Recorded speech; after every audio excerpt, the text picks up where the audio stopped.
Salam damai sejahtera bagi kita semua. Shalom. Saudara, renungan hari ini saya berikan judul Iman dan Pengalaman Padang Gurun.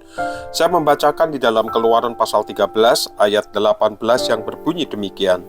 Tetapi Allah menuntun bangsa itu melalui jalan memutar di padang gurun menuju ke laut Teberau dengan barisan teratur orang Israel berangkat dari tanah Mesir.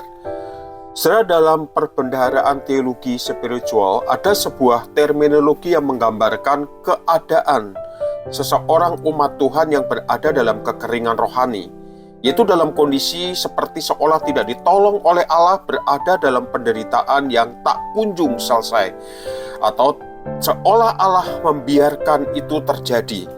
Nah, saudara, ini sering disebut dengan pengalaman padang gurun. Tahukah saudara bahwa keadaan pengalaman seperti ini dialami oleh setiap orang percaya?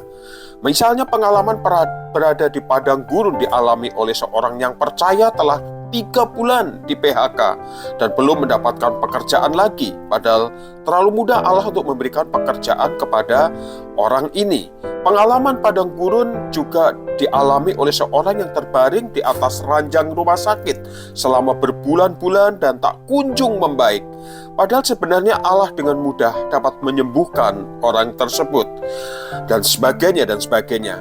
Nah, saudara, pertanyaan yang sering muncul ketika kita dibawa ke pengalaman di padang gurun adalah, mengapa saya dibawa ke dalam situasi seperti ini? Bukankah Allah tahu Allah bisa menolong dan mengangkat aku dari segala kesulitan yang ada? Nah, saudara, pertanyaan-pertanyaan muncul ketika kita berada di dalam sebuah kondisi seperti di padang gurun. Di dalam buku yang berjudul Truth in the Deserts dikatakan, Allah ingin menggunakan pengalaman-pengalaman di padang gurun kehidupan kita untuk menjadikan kita lebih kuat. Nah, saudara, buku ini mengatakan bahwa sebenarnya Allah kadang-kadang dengan sengaja membawa kita kepada pengalaman-pengalaman hidup yang tidak kita kehendaki, dan pengalaman itu seringkali kita lihat sebagai pengalaman hidup yang membuat kita menderita. Tetapi Allah punya maksud dan tujuan, yaitu untuk menjadikan kita semakin kuat di hadapan Tuhan atau menghadapi rumitnya hidup ini.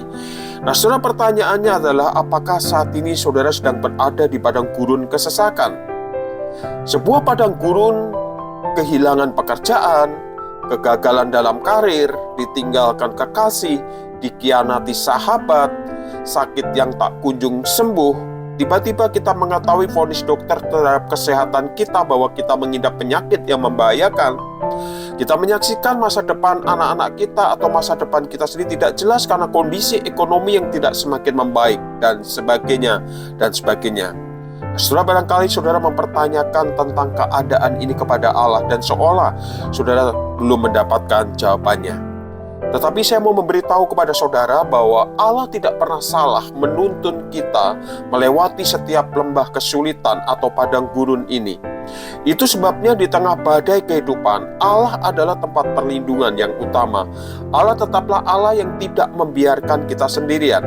Israel ketika berada di padang gurun, ketika mereka kelaparan, mereka disediakan mana dari surga. Dan ketika mereka berada dalam kehausan, bahwa Allah sanggup merubah air yang pahit menjadi manis. Bahkan ketika mereka berada dalam terik matahari yang begitu menyekat panasnya itu, mereka dilindungi dengan tiang awan. Nah, saudara, sesungguhnya dalam kondisi apapun seperti di padang gurun, kita tetaplah bisa melanjutkan perjalanan hidup ini. Karena Allah sendiri berkata di tengah segala pertanyaan-pertanyaan kita, firman Tuhan di dalam Kejadian 14 ayat 14 berkata, Tuhan akan berperang untuk kamu dan kamu berdiam diri saja. Artinya Tuhanlah yang akan menyelesaikan pergumulan dan masalah kita, dan tugas dan tanggung jawab kita adalah tetap setia berjalan bersama dengan Tuhan. Tuhan kita adalah Allah yang hidup, mampu menolong segala persoalan kita, dan yang terpenting, saudara, Allah sangat peduli dan mengasihimu dan mengasihiku. Mari bawalah pergumulanmu kepada Tuhan hari ini. Dengan meratap dan memohon pertolongan Tuhan, hati kita akan dipenuhi dengan kelegaan, sukacita, dan damai sejahtera. Tuhan Yesus memberkati kita semua. Amin.